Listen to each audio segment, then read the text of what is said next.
Today, Wednesday, April 28th. We're seeing prices open a little bit higher in Asia this morning, with WTI at 63.19 and Brent at 66.74.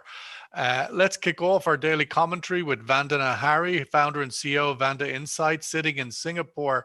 Again, despite all the noise and all the drama, the oil market is sort of moving between two posts and not really going very far. Vandana. Hi, good afternoon and morning, Sean. It does seem that under the circumstances, OPEC Plus has made the decision that it was widely expected to make, dare I say that. No surprises this time. The alliance sticking to its forecast and a recently upgraded forecast of nearly 6 million barrels per day expected annual growth globally might have surprised a few in the market, especially those who have a very keen eye on India. But on the flip side, it seems to have reassured the market. So we saw crude creep up a little bit yesterday. It started sort of flattish in Asia today, but as we speak, it is moving up again. And almost, I would say, closing both Brent and TI futures closing in on 1 month highs. So clearly, the acceleration of economic recovery in the US is dominating market sentiment right now. Europe is looking, again, cautiously. I think oil market expects Europe to start getting back on track. And India, as the OPEC minister said as well yesterday, it will be one to keep a very close eye on. I think it's an evolving situation, but at this moment, very, very hard to read, especially since the country has averted a nationwide strict lockdown. So, there's really no parallel to compare with. Ahmed Mehdi, Research Associate at the Oxford Institute for Energy Studies. Good morning, Ahmed. Let's just kick off with your review of the OPEC Plus decision to stick with their plans to increase oil supply by about 2 million barrels a day over 3 months, May to July. Yes, good morning, Sean. So I think it's important to put this in context. So if we take a step back for a minute, we saw that early March, when Brent was just trying to break out there and below 70, and actually the market got ahead of itself, and then prices started to correct, and actually pricing in the COVID issues. And I think that India has dominated the headlines, but as Vandana has said, there has been a impact on gasoline demand and mobility, and also we have to watch the product exports data from India as well, which would be interesting to see. But I think the overlying issue is that the market remains in stock draw mode, and despite the issues in India, on aggregate, inventories are continuing to draw, mobility data is improving. I think the interesting theme as well is actually comparing balances in Atlantic Basin versus east of Suez. And so we've seen from the issues related to India, but also negotiations with Iran, that the backwardation has narrowed slightly. But also, I think that, as Vandana said, that, we have to also remember gasoline and distillate inventories in the US are showing signs of improvement. And also on top of that, we also have the issue of a planned supply maintenance in Atlantic, but also we have had other issues such as Libya, etc. So I think, but the underlying issue here is that OPEC Plus, we have to remember, meet on a monthly basis, and they will continue monitoring. But at the moment, the overall view is that west of Suez refinery runs are going to increase over the summer months, and also we have the summer driving season, and also actually the earning results from US refiners also show some interesting signs as well about the pickup on transportation fuel demand. Andy Levin, COO of Sahara Energy Resources. Andy, welcome back. The Oil inventories, the first sort of report of the week by API yesterday, did show a surprisingly big increase in at least crude oil inventory stocks. The market just seems to be lost at the moment. Nothing's giving it any particular direction.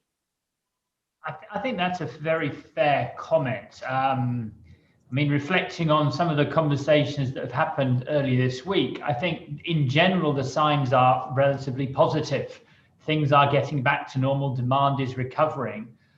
But I think underneath it all, there is a significant amount of uncertainty. And also, you said in your weekly the Oil Views letter that OPEC meeting is likely to be a non-event. I think that was your forecast ahead of the meeting. An ultimate of Aramco to an unknown bidder.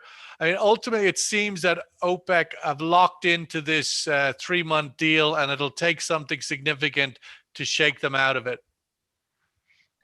Look, as much as OPEC Plus is dedicated to keeping a very close eye on the market and making tweaks frequently, I think we also need to keep in mind that it is easier said than done. So, something that perhaps a lot of market watchers may have lost sight of is that even if they were meeting, even if the ministers were to have met today, it was too late to do anything for May. May allocations, crude allocations are already done. So they would have only been looking at June and July. And having said that, how exactly the Indian situation evolves in the next 1, 2, 3, or 4 weeks. And on that point, Vanda, just to interrupt you, sorry. You mentioned in your note also that India has not imposed a lockdown. Given the scale of the challenge that they're currently facing, do you think that's still a possibility? Okay, so that's perhaps even more interesting to talk about than what OPEC may or may not be able to do in the current circumstances, right? So it's if you tune into what's the narrative within India and outside the country, very certainly this from what's coming from the central government, the Narendra Modi's government, is that he wants the country to avert another nationwide lockdown. I think he's made that very, very clear. His instructions to the state governments is that they should only use it as a last resort. So what we have seen so far, and where we're sitting in this India's crisis, is that we've now seen about 4 weeks of a near 90% incline in, if you look at the curve of the daily cases. So what we have seen so far is Maharashtra, the western state, which is home to the commercial capital of Mumbai, and Delhi. These 2 states have imposed, I would say, what comes very close to a full lockdown. A lot of the other states are also, of course, also struggling with the virus, but they have not gone into, they're doing a combination of curfews and, closing down non-essential businesses and so on. So that's the narrative as far as the governments are concerned. But if you listen to epidemiologists or virologists, especially those who are sitting outside the country, they're saying that, especially the combination of this double mutant virus, we don't know a whole lot about it, but it seems like this one is able to evade antibodies, and this one is spreading far faster than some of the other known mutants. Given that combination, the density of the population in the country, there's just no way to stop this or curb this incline without going into a nationwide lockdown. So now the big question mark, of course, is, will the Modi government go into a national lockdown? Look, it's up in the air. My personal feeling is that if they haven't done it so far, and we've 4 weeks into this crisis, they'll probably avoid it. So what we're looking at, what this means is, I'm thinking perhaps 10, 15, up to 20% demand destruction in India. It consumes about 4.8 million barrels per day, or that's what it did in the month of March. Not the 46% crash in demand that we saw last April, nothing like that. I think perhaps the pressure, if you like, domestically I'm not sure how it would aggregate against the Modi government, but if you take the reported numbers, I would think that the actual numbers, deaths and infections, or whichever data point you want to look at, must be at least a multiple of 10, if not to 100, of what is actually reported, at the scale of which does appear to be just beyond measurable. But let's sort of move away, because obviously India could swallow, as it does, everything. It's such a massive, massive tragedy, really. Ahmed, meanwhile, Iran and the oil markets, your views. We had a fairly powerful statement from the geopolitical risk analyst Cyril Widerschroven yesterday, saying oil markets on the edge as Iranian elections loom. Your thoughts on that the Iranian elections could be some kind of an outlier threat for the stability of the oil markets? Yeah, thanks, Sean. I think it's very challenging to make these geopolitical type predictions, and it's not, I think, as sort of as easy to say that, you know, just because we have elections in Iran, that you know, we've seen that you know, that this is a major. This is just, you know, speculative thinking, I think. But I think that, you know, what has to note that coexisting in this run into the election alongside the negotiations in Vienna, which are happening again today. Yeah, absolutely. I think that I noticed in the chat box, you know, someone makes a point about, you know, Dubai. So, you know, that's been some pressure on that side of things, and that's true. And, you know, but, you know, I think the latest data, which reliable data, shows that around April, Iranian exports actually eased from March to April. So April is about 600,000 KBD, and we saw March, you know, going much higher, you know, a little bit higher than that. I think geopolitically, the two interesting themes. One is that there's been news suggesting that they want to reach some kind of tangible outcome by May, before the election, and also by the time of the deadline relating to the inspections. But also, the other factor is that there has been, you know, we've seen on and off attacks, and, you know, this recent issue with this, you know, some of the maritime security issues, and also with the Saudi refinery there, you know, always being on alert, you know, the commissioning of Jazan.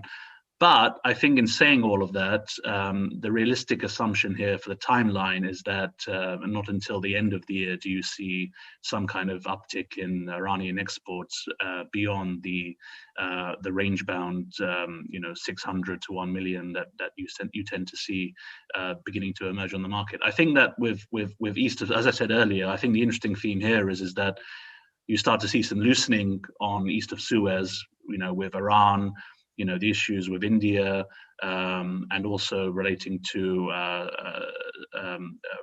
basically each trading cycle relating to refinery runs, and then versus cumulative runs in the west of Suez being higher based on vaccine rollouts, you know, and what have you. So that's also playing into quality spreads in the market as well. But on Iran specifically, that the article, I don't know. I think it's very difficult to make a judgment that the Iranian elections, the upcoming elections, will have a you know.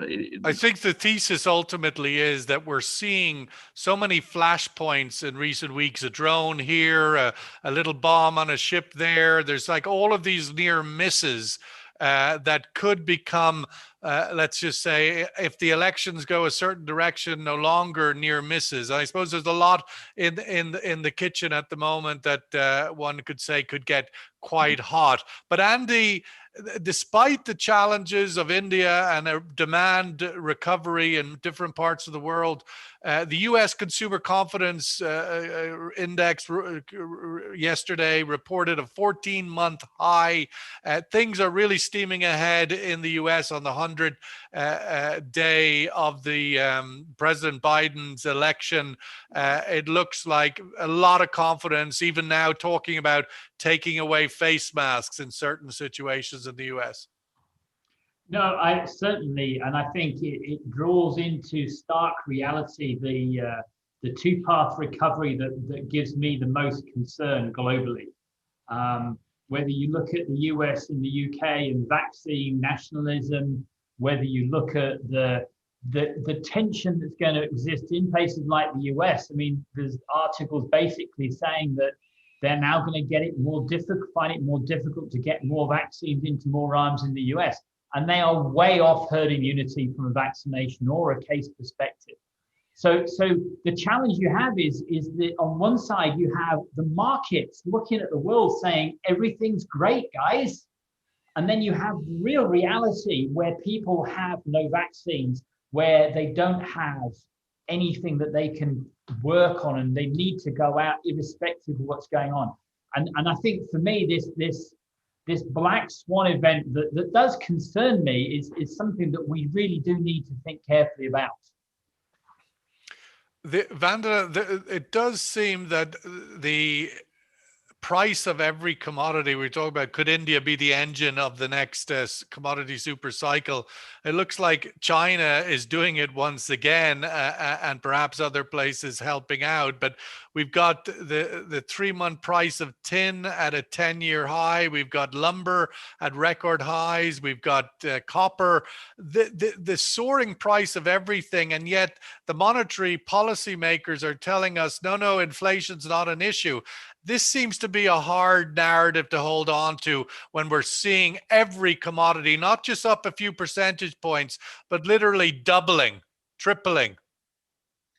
Indeed. And just on the point of a super cycle and the highs that we are seeing right now, well, I don't believe we're going to enter a super cycle. And we've discussed this before. I won't go into that in detail.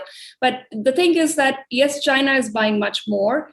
China is importing more also because it is imposing certain curbs on domestic production of raw materials from an environmental perspective. And at the same time, we do have, especially when it comes to base metals, we do have a lot of countries that are producers and exporters to China or to the whole world continuing to suffer problems in production. So it's a combination of China buying, of course, Chinese appetite is back to normal, not producing enough for itself, and problems at the suppliers' end. Will it flow through to the oil markets? I don't think so. If you're talking about a super cycle, I think we still have OPEC plus 6-7 million barrels per day of capacity that they are still holding, keeping in reserve, which will start flowing through, I think, in the coming months. Now that the tapering has begun, I really don't see, unless we have absolute dire reversal of the current situation of global oil demand recovery, I don't see them. I see them continuing to taper. So more oil will be coming back into the market. As far as oil is concerned, I certainly don't see a super cycle there. Ahmed, again, coming out of the OPEC meeting, I know you're a close watcher of all things Iraq. Once upon a time, there was talk of the outliers or the non-conforming producers within the OPEC plus group. It seems that's all gone silent now. Every member of this 20 plus countries seems to be harmoniously singing off the same hymn sheet, and overproduction is no longer an issue. Is that a fair analysis? So I think just two things that are interesting. One is in terms of the easing of the cuts, and actually this next 3 months. I mean, specifically for Iraq, I think it matters because the fields that they'll want to bring back on are going to be those which will produce the associated gas required for the summer months, which is very important, just given the electricity crisis that typically takes place. And also, I think even Mexico is claiming it's complying like a good member of the OPEC plus countries. Yeah, I mean, I think we put this back in context. I mean, the fact is that okay, we've seen some issues related to compliance weakening here and there month on month. But generally speaking, OPEC's record has been pretty strong and pretty positive when it comes to compliance. But more importantly, I think that whilst some market watchers look at this issue of the overproduction, the compensation cuts, and I don't. I think that's really negligible. I think, as I said earlier, that it's a tool, really, a mechanism to ensure that they at least meet their baseline quotas. But I think that more generally speaking, the market is is in stock draw mode, and fundamentally, the ability to fine tune on month is actually visible, and likewise, these economies are in a far better shape than they were last year, where they were really stress tested. I think, just going back specifically to Iraq, I think it's not really talked about, but it would be interesting to watch is actually what potential consequence of Iraq is also going through an election year this year as well, and that's also having visible impact on the political dynamics with the Iran negotiations as well. What about the other story in Iraq this week, ExxonMobil's determination to exit from its concession there? Yeah, I mean that there were rumors last year about Exxon's exit there, and it was beginning to percolate in the media from the end of last year. It's not going to have any impact on West Qurna development. I think that that particular asset itself is one which has already does have equity partners involved. And I think that there's a lot of overblown issue relating to the Chinese taking over or what have you. I think that at the end of the day, Chinese companies are equity participants, but there are also others involved as well. I think that it's interesting that it's going on at the same time that the ministry is negotiating commercial terms, whether they succeed or not, with Total, and that could also become quite an important development for the country as well. Let's go to the floor and give everybody a chance to cast their views on some of these topics. Ultimately, fairly simple question today. Did OPEC Plus make the right decision to stick with plans to increase supply by 2 million barrels a day from May to July? That's ultimately the plan that's currently underway, that was announced a month ago. A few 100,000, 700 approximately, between Saudi's unilateral cut and OPEC to add back into the market each month, May, June, and July, 700 approximately. They'd announced yesterday they were sticking with this plan. Was that the right decision? Yes or no? Andy, your thoughts on that question ultimately, and where do you think the market finds direction, or does it stay range bound as we've seen in recent weeks? So I think in terms of the decision they took, you have to ask the question, so why would they not have stuck with their original plan? And I think, yes, there's some uncertainty still out there, but the reality is when they laid out the plan, they were very clear in terms of why they were laying it out. And in that context, nothing has changed. So to a certain extent, the decision, and it was a decision, was to continue, which I think was the right thing.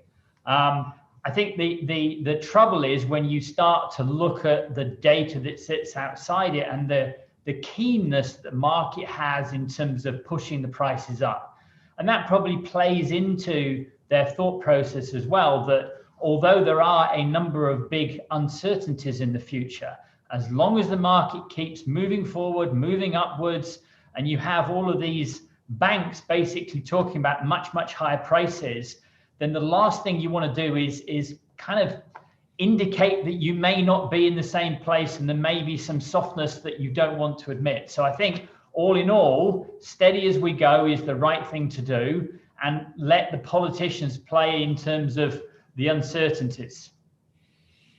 Vandana, another piece in your report this week is Brent expanding its premium over Dubai, Platts Dubai. Your thoughts on highlighting that and why it's important? Yeah, and just as in the chat room as well, Paul was pointing out, there seems to be a bit of softening in the sour complex. So we've also seen Dubai, Oman, and Murban futures as well, which you can watch now on the iFAD. They're all very much still in backwardation, especially M1, M2, if that's what the market looks at. But the backwardation has been coming off substantially over the past few days. So we see a bit of softness in the sour complex. It could be a combination. I believe it's a combination of OPEC plus getting ready to put more barrels into the market starting next month. And as we know, whenever that happens, there's more of sour crude that comes back onto the market. I think also at the same time, and a bit of softness on account of India. So whenever India, China demand is up or down, it proportionately buoys sour crude or presses it down respectively. I think also Brent is getting probably a little more lift vis-a-vis the sour crude complex as sort of representative of global oil demand. And, that picture, as we've been discussing, has been improving. So we have seen this EFS widening. I do expect it to sort of keep moving, not much wider, but generally in that direction as OPEC continues to put more sour crude into the market, and Brent tends to gain when there's an improving outlook for global oil demand picture. Let's get this survey result in and give Ahmed the last word, so everybody can say yes, having seen the market reaction. I suppose that's an easy answer. Ahmed, your thoughts on that, and also I welcome your insights after the first month of the Murban futures contract, which is now live for a month. What you make of that first month?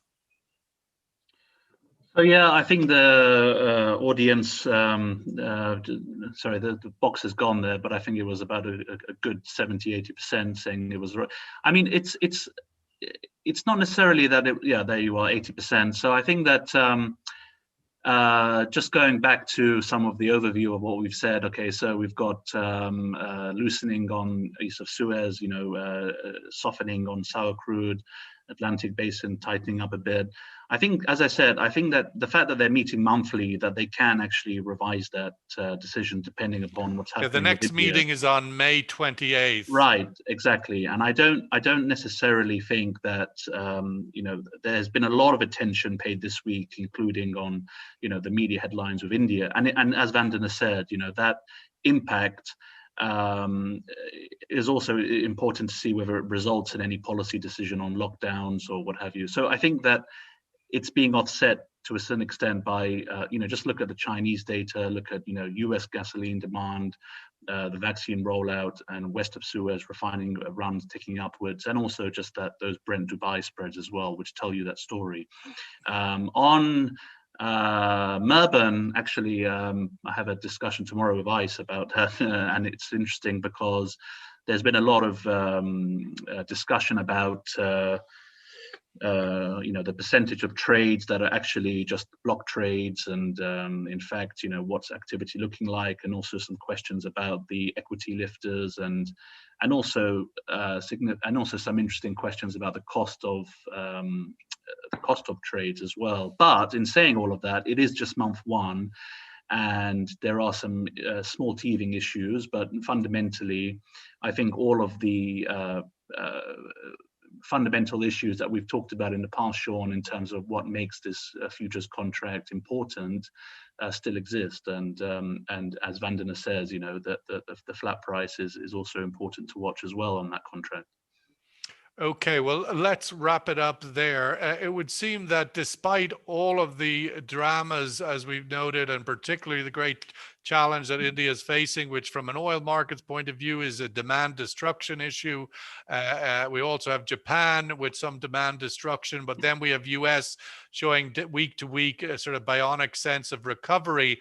And over the course of the month of April, we've got oil price range bound in the sort of low 60s to mid 60s.